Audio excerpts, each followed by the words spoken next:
When you search for self-help on YouTube, the top 5 videos are, and they're all basically saying the exact same thing: avoid self-help at all costs. But is self-help really bad? Isn't improvement a good thing?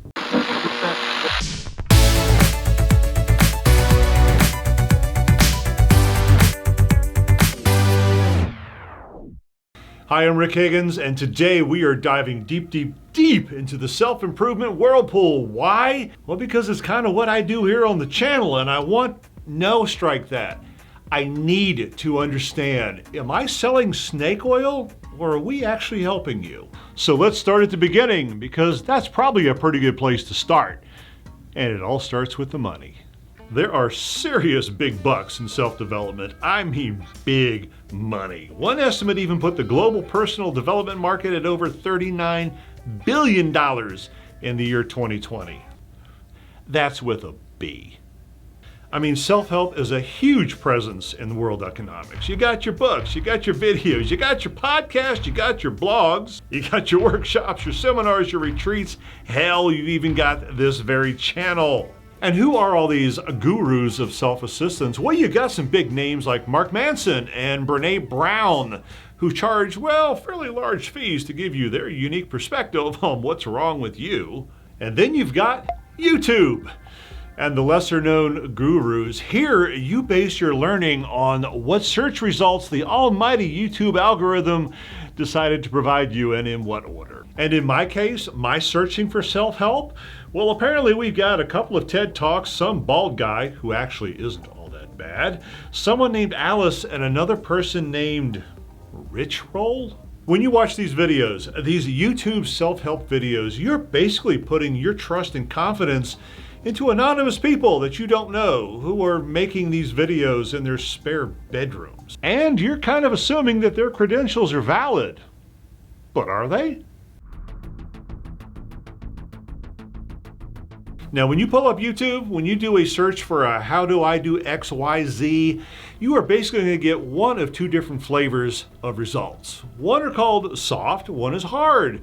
The hard stuff is like, oh, I need to replace my transmission, or boy, I would really love to have a better garden. Now, for the latter one, it's actually pretty easy to figure out if they know what they're talking about. I mean, did you grow a better garden? Are things flourishing out there in the backyard? Did that transmission, did it fall out of the car as you were pulling onto the on-ramp on the highway? It's pretty easy to figure out if they did it right or not. I mean, honestly, have you ever tried to CGI a kumquat into a YouTube video? You just can't do it. If they show they're doing it, they probably did it. And for the rest of us on the soft side of that search results, like this here video, how can you tell if you are indeed being successful by following our advice? Well, we're going to get into that in just a minute. There is a very dark side to the self-help industry. It's one that plays on our negative emotions. It's the one that knows that we feel we are somehow intrinsically broken and that we need to be fixed. And the self-help industry, well, they know this, and they're perfectly willing to milk us along as we search for it. So why else would we do self-help? You see, we're told that a successful career equals success, that money equals success, that a hot body and a flashy, overpriced car equals, and without that success, we're just not part of that successful crowd. We're not part of that glorious us. We're actually them. Not being successful, whatever the hell that means, can lead to disappointment. It can lead to resentment. And the industry knows this. They know that these are things that we want to avoid at all costs. And these are costs that they're perfectly willing to increase if it'll just make us happy, or at least think it makes us happy. Now, I'm not saying that every self-help guru is a greedy you-know-what. Some are, sure, but then you got guys like Matt D'Avella and that bald guy that I mentioned earlier. By the way, his name is Joey Schweitzer. These guys are pretty low-key. They're not preaching to you from their Lamborghinis or in their super 5,000 square foot overpriced mansion. No, they're They're preaching to you from their modest home. They're wearing the same t-shirts that you probably bought off of Amazon. They're chill, they're laid back. And a lot of what they're preaching, a lot of what they're teaching comes from self-experience because they're probably broken themselves somehow in some way, and they're leading you along their journey. Which leads to a very interesting question. Whose responsibility is it to separate the wheat from the chaff? And what the hell is chaff anyway? Okay, whose responsibility is it anyway to check the validity of all of this self-help advice? Well, I'm going to politicize that answer. Why? Because everybody politicizes everything. Hell, toothpaste is politicized these days, so why not this video too? On one side, you've got the red team who believes that it is everybody's personal responsibility to be responsible for themselves. And outside influences, corporation one percenters, political donors, well, they have absolutely no influence over you. The ultimate responsible person for the validity of your self-help advice and whether you took it or not is you. So reach down, grab them bootstraps, and self-pull.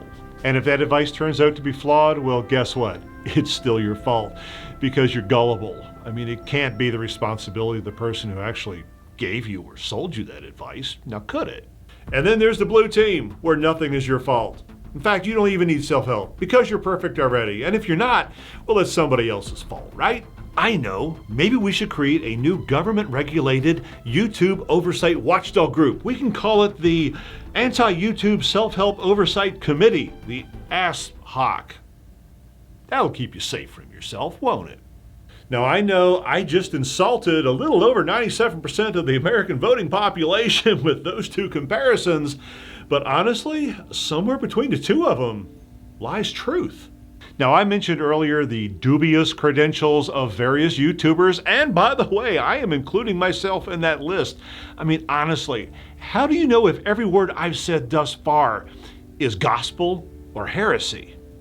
Well, the answer is you don't.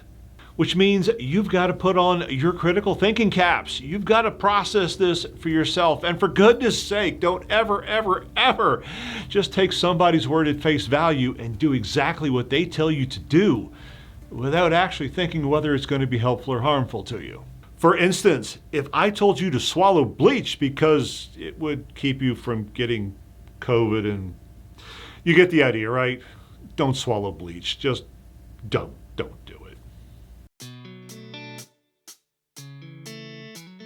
You see, self-help starts with self. You are the ultimate arbiter.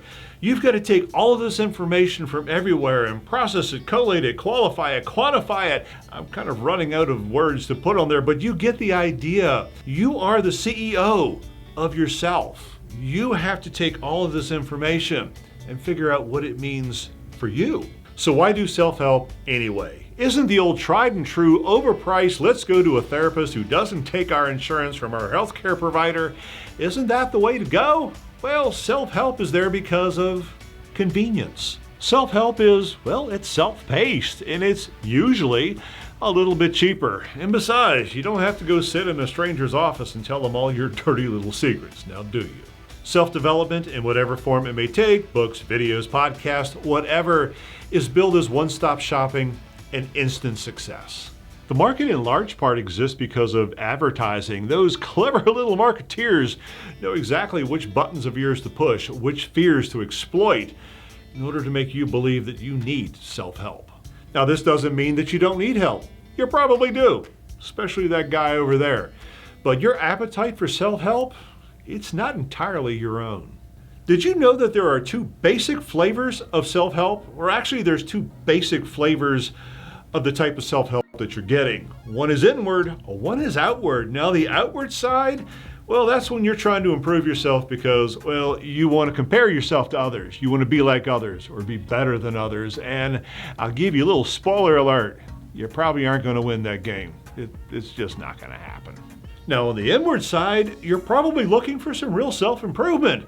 You're comparing yourself against yourself. But regardless of inward versus outward, there is some real danger in self-help. Why are you actually looking for that help? Are you really broken? Are you truly trying to fix something going on in your life?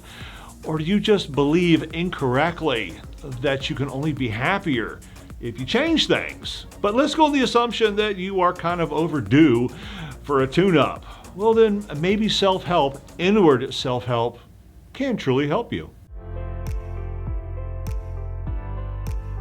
So is self-help helpful, or is it a complete waste of your time? And how can you tell if what you are absorbing and doing and trying and testing is actually working? Now, if it was something physical, if you wanted to work on your abs, well, you could probably figure out if you're working on your abs. A mirror is your best friend, your best test. Physical changes can be sort of determined if they're working rather quickly, well, eventually rather quickly.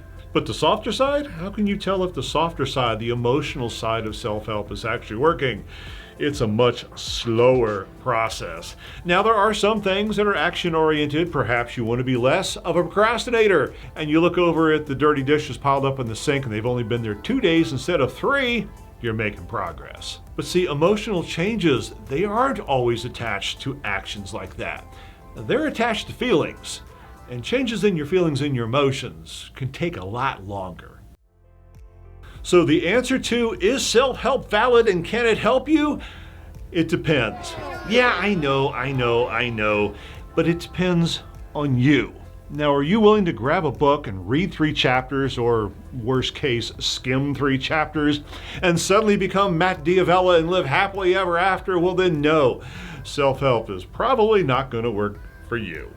But if you're willing to chew through these offerings, these videos, these podcasts, these books, these everything, and I mean chew them to the bone, then yeah, just maybe self-help can be helpful. So with that, be healthy, be happy, and we'll see you next time.